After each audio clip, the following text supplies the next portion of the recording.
Una po sa lahat, syempre, maraming salamat po sa Diyos sa bawat blessing na ipinagkakalob sa atin lahat at sa bawat buhay na patuloy na ipinagkakalob sa atin lahat. Kaya maraming salamat po sa Diyos at maraming salamat po sa Diyos dahil sa karawan ni Tatay Digong na inabot na po siya ng 80 years old. It's a blessing. Kaya maraming salamat po sa Diyos.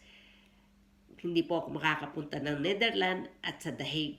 Kaya dito ko na lang po siya babatiin ng buong puso ko na happy birthday, Tatay Digong. Happy birthday to you. Happy birthday to you.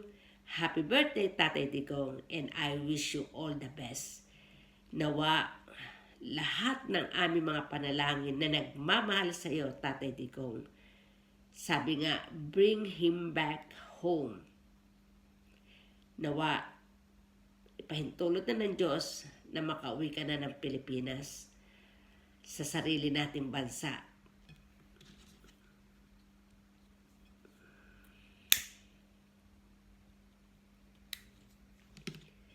And I pray always, bigyan ka pa ng mahabang buhay ng Panginoon at lakas ng katawan dahil kailangan ka pa ng taong bayan. Kaya, I wish you all the best, Tatay Digong, and we love you. Kaya, maraming salamat po sa Diyos. Happy birthday, Tatay Digong!